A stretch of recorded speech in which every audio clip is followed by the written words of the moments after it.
Jouan se tenait dans la petite cuisine de leur appartement, où l'odeur du café mélangeait avec celle du pain rassis. Ses yeux parcoururent la table encombrée, où se mêlaient des factures non réglées et des restes de repas. Sa mère, Claire, était assise, le visage marqué par l'inquiétude. Élodie, sa petite sœur, jouait silencieusement dans un coin, inconsciente des tensions qui pesaient sur leur foyer. Nous ne pouvons plus continuer comme ça, murmura Claire, sa voix trahissant une fatigue profonde. Je ne sais pas comment nous allons payer le loyer ce mois-ci. Non? Jouan sentit une boule se former dans son ventre. Il savait que sa mère se battait pour joindre les deux bouts, mais il avait l'impression que chaque jour apportait son lot de nouvelles inquiétudes. Maman, je vais trouver un moyen d'aider, dit-il, tentant de rassurer sa mère tout en cachant son propre désespoir. Comment? Répondit-elle, le regard désespéré. Tu es encore à l'école? Tu n'as pas de travail. Je ne veux pas que tu te mettes en danger pour nous. Les paroles de sa mère résonnèrent dans son esprit. Il se sentait piégé, incapable de faire quoi que ce soit de significatif. Élodie s'approcha, la petite fille tenant un dessin qu'elle avait fait pour sa mère. « Regarde, maman !» dit-elle en souriant, sa voix pleine d'innocence. Claire sourit faiblement, mais Jouan pouvait voir la tristesse dans ses yeux. Il se leva de la table, incapable de supporter ce tableau. Il se promena dans le petit appartement, ses pensées tourbillonnant. Il ne pouvait pas rester inactif pendant que sa famille sombrait dans la misère. La nuit tombée, une idée sombre germa dans son esprit. Il avait entendu des histoires de personnes qui volaient pour survivre, et une partie de lui se sentait attirée par cette voie. Ce n'était qu'un supermarché, après tout. Il pourrait prendre quelques articles essentiels, des choses qui leur manquaient tant. Le lendemain matin, Jouan se réveilla avec une détermination nouvelle. Il se prépara rapidement, vérifiant une dernière fois que sa mère et Élodie ne le voyaient pas. Sur le chemin du supermarché, son cœur battait à tout rompre. Il observa les clients autour de lui, tous absorbés dans leurs courses, insouciants des luttes des autres. « Qu'est-ce que je fais ?» murmura-t-il pour lui-même, la culpabilité s'emparant de lui. Mais les visages de sa mère et de sa sœur lui revenaient en tête, et il se força à avancer. Dans le magasin, il commença à errer entre les allées, feignant l'indifférence. Chaque produit semblait lui crier de renoncer. Il prit un paquet de pâtes et une boîte de conserve, son cœur s'alourdissant à chaque instant. Il savait que ce qu'il faisait était mal, mais la pression de la survie était plus forte que ses principes. Soudain, un employé de sécurité l'attrapa par le bras. « Hé, que faites-vous » demanda-t-il, une lueur de suspicion dans les yeux. Jouan se figea, le monde autour de lui se mit à tourner. « Je ne voulais pas » balbutia-t-il, la panique montant en lui. Les pensées de sa mère et de sa sœur se mêlaient à la honte. « Suivez-moi » ordonna l'employé, le tirant vers l'arrière-boutique. Jouan se sentit sombrer. Sa vie, qu'il avait essayé de changer, s'effondrait autour de lui. Lorsqu'il fut menotté et conduit dehors, la réalité de son acte le frappa de plein fouet. Il était maintenant un criminel, et pour la première fois, il se rendit compte de l'ampleur de sa décision. Dans ce moment de désespoir, il se demanda si tout cela valait vraiment la peine. Jouan était assis sur une chaise en métal froide, les mains menottées derrière son dos. Le commissariat était un endroit sombre, rempli de bruits de papier froissé et de voix basses. L'odeur du désinfectant flottait dans l'air, mélangée à celle de l'angoisse palpable qui l'entourait. Il avait l'impression que chaque minute qui passait était une éternité, son cœur battant la chamade alors qu'il repensait à sa mère, Claire, et à sa sœur Élodie. Que ferait-elle sans lui? La pensée de les voir pleurer, de les entendre s'inquiéter pour lui, le déchirait de l'intérieur. Il ferma les yeux un instant, essayant de se concentrer sur les souvenirs heureux qu'il avait partagés avec Ellas. Les rires autour de la table à manger, les soirées passées à regarder des films, les promesses d'un avenir meilleur. Mais la réalité le rattrapait inlassablement. Tout cela semblait si loin maintenant. Une voix brusque le tira de ses pensées. « João Silva ?» Un policier, grand et carré, se tenait devant lui avec un dossier à la main. João acquiesça, la gorge sèche. « Suivez-moi, nous allons vous interroger. » Alors qu'ils empruntaient le couloir, João remarqua les regards des autres détenus, des yeux pleins de jugement. Il se sentait comme un paria, un homme brisé. Dans la salle d'interrogatoire, il s'assit à une table en plastique, et l'inspecteur, un homme d'âge moyen avec des lunettes, commença à lui poser des questions sur son arrestation. Pourquoi avez-vous volé demanda l'inspecteur en le fixant de ses yeux perçants. Pour ma famille, murmura Joan, incapable de soutenir son regard. Pour votre famille, vous pensez que voler est la solution? La voix de l'inspecteur était dure, mais Joan pouvait percevoir une lueur de curiosité dans ses yeux. Il s'efforça de garder son calme. Je n'avais pas d'autre choix. Nous avons des problèmes financiers et je voulais juste les aider. L'inspecteur soupira, visiblement peu convaincu. Il se leva et quitta la pièce, laissant Joan seul avec ses pensées. Ce dernier se mit à trembler et son esprit commença à vagabonder à nouveau. Il se souvenait de la lettre que sa mère lui avait donnée avant qu'il ne parte. Une lettre qu'il avait glissée dans sa poche avant d'entrer dans le supermarché. Une lettre qui, il le savait, contenait des informations qu'il n'avait pas encore comprises. Mais il n'y avait pas pensé sur le moment, perdu dans son désespoir. Peu après, un autre policier entra et commença à le fouiller. Joan se raidit sur sa chaise, sentant une boule au ventre. Puis soudainement, il sentit un léger tirage dans sa poche. Le policier sortit la lettre, délicatement pliée, et la tint devant lui. « Qu'est-ce que c'est » demanda-t-il intrigué. « C'est juste une lettre » balbutia Joan, la peur se lisant sur son visage. Le policier, cependant, avait déjà commencé à l'ouvrir. Il jeta un coup d'œil à son contenu, puis commença à lire à voix haute. Les mots résonnaient dans la pièce, et chaque syllabe semblait peser lourdement sur les épaules de Joan. « À mon cher petit-fils, Joan, » commença le policier, une expression de surprise se dessinant sur son visage. « Je sais que la vie n'a pas été facile pour vous et votre famille. » Joan écoutait, les yeux écarquillés. Il se sentait comme un étranger dans sa propre histoire. La lettre continuait, révélant des détails sur un héritage qu'il n'avait jamais soupçonné. L'inspecteur leva les yeux vers lui, une nouvelle lueur d'intérêt dans son regard. « Vous êtes l'héritier d'une grande fortune, n'est-ce pas ?» demanda-t-il, maintenant d'une voix beaucoup plus douce. Joan ne savait pas quoi répondre. Les mots dans la lettre évoquaient un passé qu'il ne connaissait pas, des secrets bien gardés qui semblaient le hanter. « Est-ce que vous saviez cela ?» continua le policier, impatient. « Non, je ne savais pas, » finit par avouer Joan, la voix tremblante. Un mélange d'incrédulité et d'espoir commençait à éclore en lui, mais il ne pouvait pas encore y croire. La tension dans la pièce avait changé. Les regards étaient désormais remplis de curiosité plutôt que de mépris. Cette révélation inattendue transformait son statut de voleur désespéré en celui d'un héritier. Mais à quel prix? La peur de l'inconnu le glaçait. Que se passerait-il maintenant? Alors que les policiers se rasseillaient autour de Joan, une atmosphère de curiosité et d'étonnement flottait dans la pièce. L'inspecteur principal, un homme d'âge moyen avec des lunettes épaisses, feuilletait la lettre qu'il venait de lire. « Écoutez, jeune homme, » commença-t-il, son ton plus doux que quelques instants auparavant. « Vous n'êtes pas simplement un voleur. D'après cette lettre, vous êtes l'héritier d'une fortune considérable. » Joan, encore menotté, leva les yeux vers l'inspecteur, son cœur battant la chamade. « Qu'est-ce que vous voulez dire par héritier? Je ne comprends pas.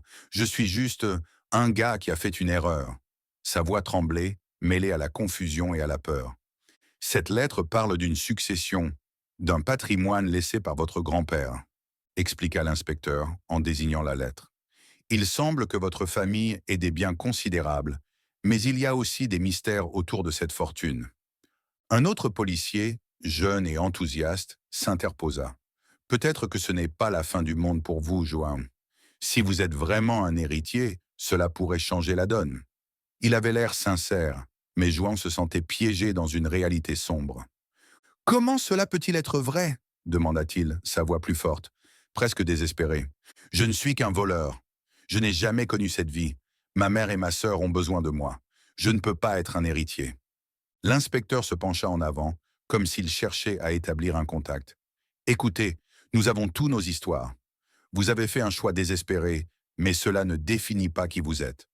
Vous avez une chance de changer cela, de comprendre ce qui s'est passé dans votre famille. » Joan se laissa tomber contre le mur froid du commissariat. « Mais que dois-je faire maintenant? Je ne sais même pas par où commencer. » Sa voix était un murmure, presque inaudible. C'est alors qu'une porte s'ouvrit et un homme en costume entra. Il avait l'air sérieux, mais son expression était empreinte de compassion. « Je suis maître Lefebvre, votre avocat. » annonça-t-il d'une voix ferme. Je vais vous aider à naviguer dans cette situation compliquée. Juan le regarda, perplexe. Un avocat? Pourquoi aurais-je besoin d'un avocat? Je suis un criminel. Non, vous êtes un héritier potentiel, et il est crucial que vous sachiez comment gérer cette situation, répondit maître Lefebvre, en prenant place à côté de lui. Nous allons examiner la lettre ensemble et découvrir la vérité sur votre héritage familial. L'inspecteur hocha la tête, ajoutant « C'est un nouveau départ pour vous, Johan. Mais il faut être vigilant. L'argent peut attirer des personnes mal intentionnées. » Johan ferma les yeux un instant, essayant de digérer toutes ces informations. Et si je ne veux pas de cet héritage? Si je préfère rester avec ma famille, loin de tout cela? Demanda-t-il, l'angoisse se lisant sur son visage. Maître Lefebvre lui sourit, une lueur d'encouragement dans ses yeux. C'est une décision qui vous appartient. Mais sachez que comprendre votre passé pourrait vous aider à forger votre avenir. Peut-être que votre famille a des réponses que vous n'avez jamais envisagées. Juan soupira, sentant un poids sur ses épaules. Je ne sais pas si je suis prêt pour cela. Tout cela me semble tellement irréel. Il est normal de se sentir dépassé, dit l'avocat.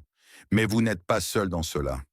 Je suis ici pour vous guider et nous allons ensemble découvrir ce que votre grand-père a laissé derrière lui. La pièce était désormais remplie d'un silence lourd, chaque personne réfléchissant à la complexité de la situation. Juan savait qu'il avait un choix à faire, mais le chemin devant lui semblait semé d'embûches.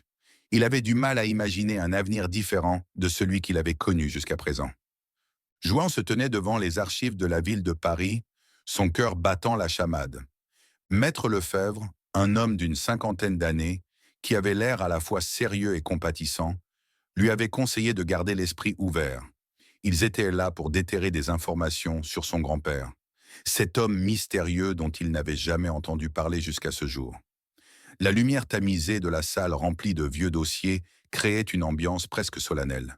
« Vous savez, Johan, » commença maître Lefebvre en feuilletant un ancien registre, « les archives peuvent parfois révéler des choses surprenantes. Chaque document est un morceau de l'histoire. »« J'espère qu'on trouvera quelque chose d'utile, » répondit Johan, nerveux. « Je ne comprends pas pourquoi mon grand-père a disparu sans laisser de traces. » L'avocat leva les yeux vers lui, intrigué. Parfois, les disparitions ne sont pas simplement physiques. Elles peuvent être le résultat de choix difficiles, de secrets bien gardés. Juan acquiesça, sentant un frisson parcourir son dos à cette idée. Alors qu'ils poursuivaient leurs recherches, maître Lefebvre finit par tomber sur un document qui attira son attention. « Regardez ceci, Juan. C'est un rapport de police concernant une altercation. » Il montra un extrait de texte, son doigt pointant sur un nom. « Votre grand-père, il était impliqué dans quelque chose de plus sombre. » Le cœur de Juan se serra. « Qu'est-ce que ça veut dire ?» demanda-t-il, un peu inquiet. « Il semblerait qu'il ait eu des ennemis, des personnes qui n'étaient pas contentes de ses affaires, » expliqua l'avocat, feuilletant encore quelques pages. « Cela complique notre recherche. La fortune que vous devez hériter pourrait être entourée de complications, voire de dangers. »« Danger ?» répéta Juan, la voix tremblante. « Je ne veux pas avoir de problème. Je cherche juste à comprendre. Je comprends tout à fait, mais il est essentiel de se préparer à tout. Nous allons devoir être prudents. » Maître Lefebvre se leva brusquement, un éclair d'idée dans les yeux. « Je pense que nous devrions parler à des témoins. Peut-être que quelqu'un a vu ou entendu quelque chose. » Ils quittèrent les archives pour se diriger vers un quartier où son grand-père avait vécu. L'atmosphère était différente ici, plus vibrante. Les rues s'étaient animées, mais Juan se sentait étrangement détaché. Il avait l'impression d'entrer dans un monde qu'il ne connaissait pas, celui de son ancêtre. « Qui devrions-nous interroger ?» demanda-t-il, en se rendant compte qu'il n'avait pas la moindre idée de ce à quoi ressemblait la vie de son grand-père. « Commençons par les voisins. Quelqu'un pourrait se souvenir de lui, » suggéra maître Lefebvre, prenant des notes sur son carnet. Après plusieurs visites infructueuses, ils rencontrèrent une vieille dame assise sur un banc, visiblement nostalgique. En lui parlant, Juan sentit un lien inexplicable, comme si le passé de sa famille l'appelait. « Vous cherchez des informations sur ce vieux fou ?» dit-elle, une lueur dans les yeux. Il était un homme étrange, mais pas sans charme. Beaucoup disaient qu'il avait des affaires louches. « Quelles affaires ?» demanda Johan, sa curiosité piquée. Des trucs qui impliquaient des gens pas très recommandables, répondit-elle. Je ne sais pas exactement, mais il avait des ennemis. Un jour, il est parti et personne ne l'a jamais revu. Pokum. Joang se sentit sombrer dans le doute. Il avait l'impression que chaque réponse le menait vers plus de questions, et en même temps, une peur sourde s'insinuait en lui. Pensez-vous qu'il était en danger? La vieille dame le regarda intensément. Je ne sais pas, jeune homme, mais méfiez-vous. L'héritage est souvent lié à des chaînes que l'on ne voit pas. En marchant, Joan se sentit lourd de ce qu'il venait d'apprendre. Le poids de l'héritage ne se limitait pas à l'argent. Il s'agissait aussi de mystères, de dangers et de responsabilités qu'il n'avait pas imaginées. Alors qu'il réfléchissait, une question le hantait. Méritait-il vraiment cet héritage, au milieu de tant de complications? Est-ce que je suis prêt à affronter cela? Murmura-t-il à voix basse, sachant que la réponse dépendait de la suite de son enquête. Joan se tenait dans son petit appartement, regardant par la fenêtre. La lumière du soleil se faufilait à travers les rideaux poussiéreux, illuminant un coin de la pièce où sa sœur Élodie jouait avec une poupée. Sa mère, Claire, était à la cuisine, tentant de préparer un repas simple avec les restes qu'ils avaient. La situation était devenue insupportable.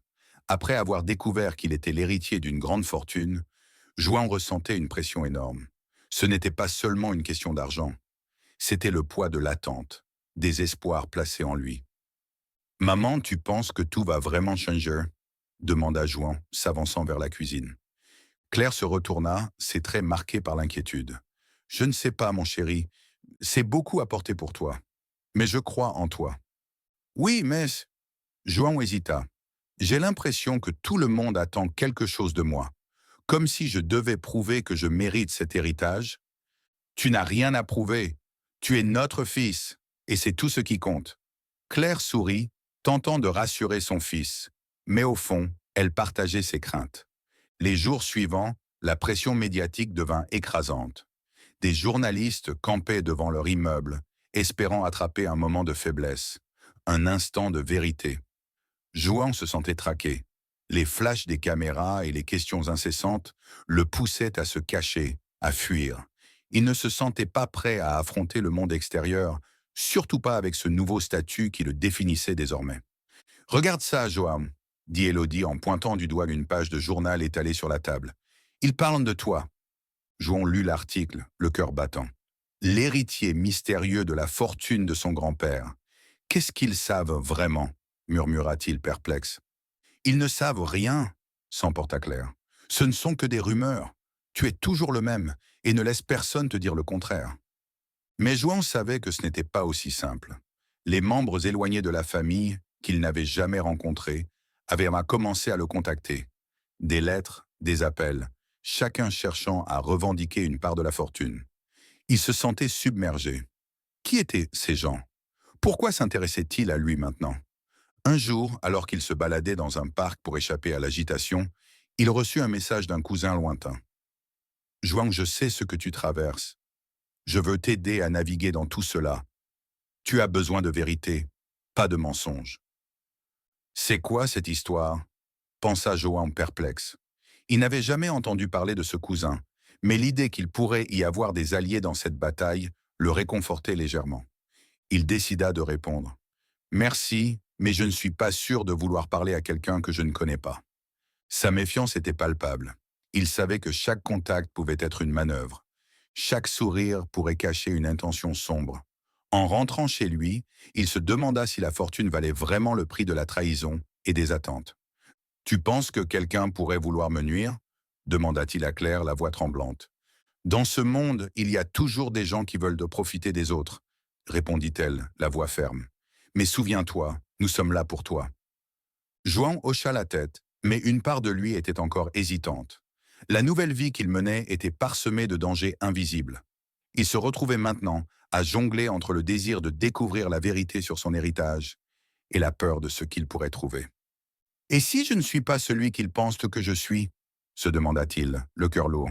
« Que se passera-t-il si je découvre que tout cela n'était qu'un mensonge ?» Les questions tourbillonnèrent dans son esprit, et avec chaque réponse qu'il espérait trouver, une nouvelle couche de complexité s'ajoutait à sa vie déjà compliquée. Joan savait qu'il devait être prudent. Dans cette quête de vérité et de fortune, Il fallait naviguer avec méfiance et discernement, car les apparences pouvaient être trompeuses. João, assis à table dans un café parisien, était nerveux. Les mains tremblantes, il tenait son téléphone, fixant l'écran comme si celui-ci pouvait lui révéler un secret caché. L'appel mystérieux avait eu lieu quelques heures plus tôt, une voix rauque au bout du fil lui promettant des informations cruciales sur son grand-père disparu. « Si tu veux savoir la vérité, viens au parc des Buttes-Chaumont à 16 heures, avait-elle dit. João avait acquiescé, mais l'angoisse l'étouffait. Que pouvait-il apprendre qui changerait tout? À l'heure convenue, João se dirigea vers le parc, ses pensées tourbillonnant dans son esprit. Le bruit des feuilles sous ses pas et le chant des oiseaux semblaient étrangement lointains. Il parvint à une petite clairière où une silhouette l'attendait. Un homme d'une cinquantaine d'années, vêtu d'un long manteau sombre. À sa vue, João ressentit une montée d'adrénaline mêlée à une méfiance instinctive. « João, je suppose ?» demanda l'homme, sa voix grave résonnant dans l'air frais du parc. « Oui, c'est moi. Vous avez des informations sur mon grand-père ?» répondit João, essayant de cacher son impatience. L'homme lui fit signe de s'asseoir sur un banc. « Je m'appelle Henri. J'étais un ami de ton grand-père. Avant qu'il ne disparaisse, il avait des affaires. Compliquées. »« Qu'est-ce que vous voulez dire par compliqué ?» João s'interrogea, son cœur battant la chamade. Henri prit une profonde respiration. « Ton grand-père a fait des choix qui l'ont mis dans des situations dangereuses. Des affaires louches avec des personnes qui ne pardonnent pas facilement. Il a tenté de se protéger, mais cela a mal tourné. » João se sentit envahi par une vague d'inquiétude. « Mais pourquoi ne m'a-t-il jamais parlé de ça? Pourquoi ma mère ne m'a-t-elle rien dit? Il voulait que tu sois à l'abri. Il pensait que l'argent te protégerait. Mais la vérité est que le véritable héritage est souvent plus lourd que l'or, » répondit Henri, son regard intense fixé sur João. Le jeune homme se leva brusquement. « Vous ne faites que parler de mystères et de secrets. Qu'est-ce que cela signifie vraiment ?» Henri, imperturbable, se leva aussi. « Cela signifie que tu es maintenant impliqué dans quelque chose qui te dépasse. Tu dois être prudent. Il y a des gens qui cherchent encore ton grand-père, et ils ne sont pas contents. » João se sentit soudain très seul, le poids de la révélation lui pesant sur les épaules. « Que dois-je faire ?» demanda-t-il, la voix tremblante. « Tu dois découvrir la vérité, mais surtout, tu dois te préparer à affronter ceux qui veulent te faire taire. Ils ne veulent pas que le passé refasse surface, » répondit Henri avant de se tourner pour partir. « Attendez !» cria João, mais l'homme était déjà en train de disparaître dans les allées du parc.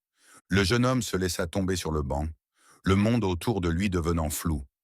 Ses pensées s'embrouillaient entre l'héritage qu'il avait tant désiré et la menace qui pesait désormais sur lui. Était-ce vraiment de l'argent qu'il héritait, ou plutôt un fardeau? Il regarda autour de lui, le parc vibrant de vie, mais pour lui, tout semblait sombre et menaçant. La réalité de son existence avait changé en un clin d'œil, et il était maintenant confronté à des dangers qu'il n'avait jamais imaginés. Au fond de lui, une question persistait. Quel était réellement le secret de son grand-père, et pourquoi ce secret pouvait-il mettre sa vie en péril? Alors qu'il quittait le parc, chaque pas résonnait comme une promesse de découverte troublante à venir. Le destin de João ne serait plus jamais le même.